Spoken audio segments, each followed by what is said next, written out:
আধুনিক জীবনের পরিবর্তিত পরিস্থিতিতে সুস্থ থাকার তাগিদে মিলেট কিন্তু ধীরে ধীরে আমাদের প্রত্যেকের জীবনে অত্যাবশ্যকীয় হয়ে উঠছে। মিলেট বললেই চিন্তা শুরু হয়ে যায় এটা বানাবোই বা কিভাবে আর খেতেই বা কেমন হবে। তাই আজ রাগি দিয়ে বানিয়ে নেব এমন একটা জলখাবার যেটা বানাতে পারবেন খুব সহজে, আর খাওয়ার পরে এটাই বলতে হবে বাহ, ফ্যান্টাস্টিক।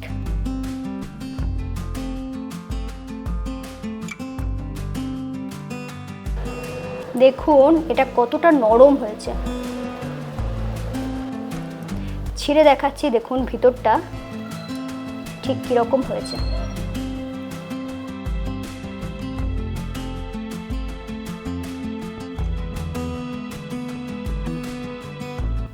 পেট ও মন ঠান্ডা করা এই রেসিপিটা খুব সহজে শিখে নিতে সঙ্গে রইলাম আমি ঋতুপর্ণা। আপনারা দেখছেন ঋতুর রান্নাঘর।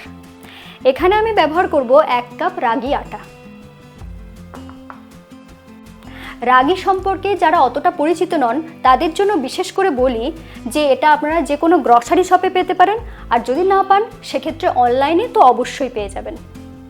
আর এখানে ব্যবহার করছি 1/2 কাপ সুজি।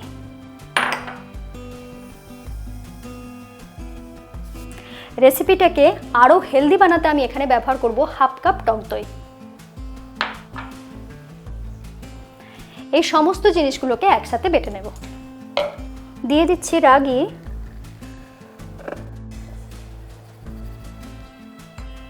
দিচ্ছি সুজি,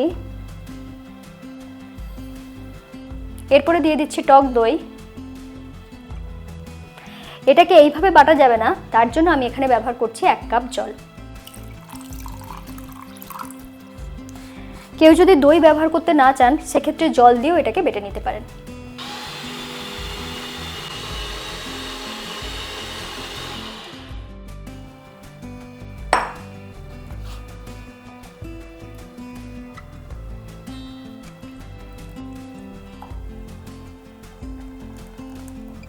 জলের পরিমাণটা সঠিক হওয়ার জন্য খুব সুন্দরভাবে বাটা গেছে।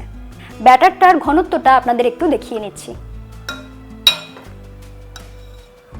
দেখুন ঠিক এই রকমই হবে। দেখুন খুব পাতলাও নয় আর খুব মোটাও নয়। এরপরে এটাকে সাইড করে রেখে দেব আর দেখে নেব আর কি কি লাগছে। নিয়েছি কিছুটা পেঁয়াজ কুচি, যেটাকে একদম ছোট ছোট করে এইভাবে কুচি করে নিয়েছি। আমি এখানে মাঝারি সাইজের 2টো পেঁয়াজকে কুচি করে নিয়েছি।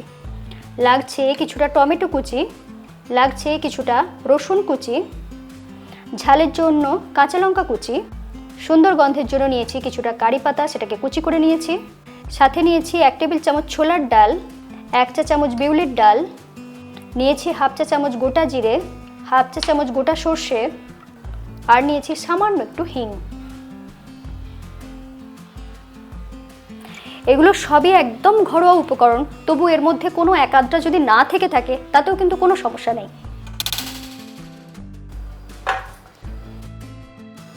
দিয়ে দিচ্ছি 1 চা চামচ তেল।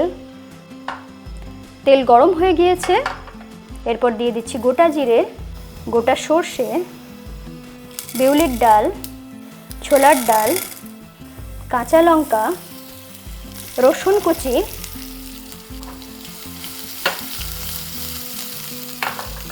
এরপরে দিয়ে দিচ্ছি হিং,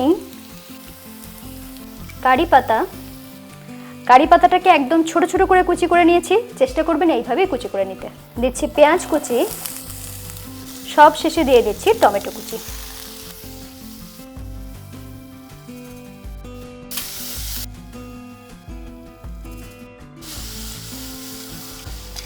এরপরে পুরো জিনিসটাকে একটু লো ফ্লেমে রেখে সতে করে নেব। সতে কেন করলাম, কারণ কি যাতে সমস্ত সবজিগুলো একটু নরম হয়ে যায়। দেখুন সবজিগুলো যখন এরকম একটু নরম হয়ে গিয়েছে অথচ ক্রাঞ্চি আছে, ঠিক সেই সময়ে গ্যাস অফ করে দিচ্ছি। এটাকে পুরোপুরি ঠান্ডা করে নিয়েছি, এরপরে এই ব্যাটারের সাথে মিশিয়ে দেব।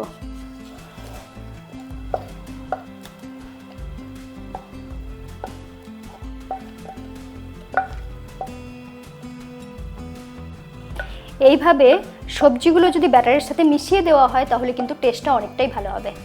এর সাথে মিশিয়ে দিচ্ছি স্বাদ মতো নুন। এরপরে পুরো জিনিসটাকে এইভাবে মিশিয়ে নিচ্ছি। চাইলে আপনারা এখানে একটু চিনি ব্যবহার করতে পারেন, আমি কিন্তু আর ব্যবহার করছি না।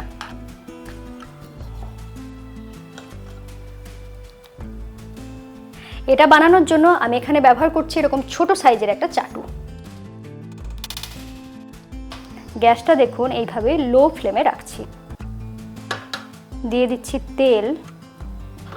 তেলটাকে এইভাবে চারদিকে গ্রিজ করে নিচ্ছি।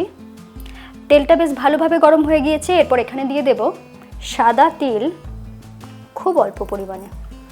তিলটা যখন লালচে হতে শুরু করেছে ঠিক সেই সময়ে এখান থেকে এরকম চাটুর মাপ করে এক চাটু নিয়ে নিচ্ছি আর এখানে দিয়ে দিচ্ছি। ওপরটাকে এইভাবে একটু মিলে নিচ্ছি শেপ দেওয়ার জন্য। এইভাবে দেওয়ার পর ওপর থেকে ঢাকা দিয়ে দিচ্ছি। আমি এই ব্যাটারে কোনো খাবার সোডা ব্যবহার করছি না। আপনারা চাইলে যদি একটু ফ্লপি চান বিশেষ করে, সেক্ষেত্রে খাবার সোডা ব্যবহার করতে পারেন। 2 থেকে 2.5 মিনিটের মতন এইভাবে ঢাকা দিয়ে রেখেছিলাম।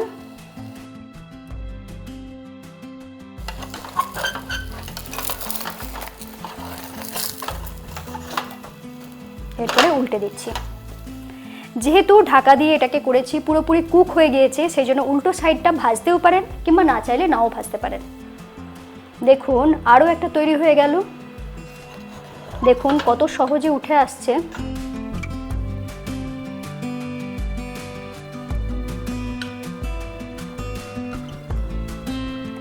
একবার উল্টো দিকটা দেখিয়ে দিচ্ছি। দেখুন কতটা সুন্দর মুচমুচে ক্রিস্পি।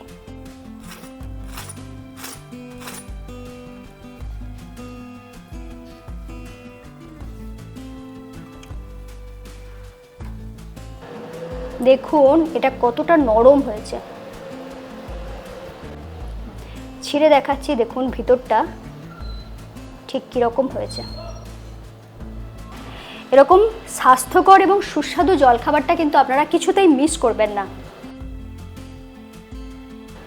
বানিয়ে খান, সকলকে খাওয়ান, আর অবশ্যই লিখে জানাতে ভুলবেন না কেমন লাগলো। একদম নতুন ইউনিক রেসিপি পেতে আজই ঋতুর রান্নাঘরকে সাবস্ক্রাইব করে নিন। সকলে খুব ভালো থাকুন। আবার দেখা হচ্ছে এরকমই নতুন ইউনিক রেসিপির সাথে।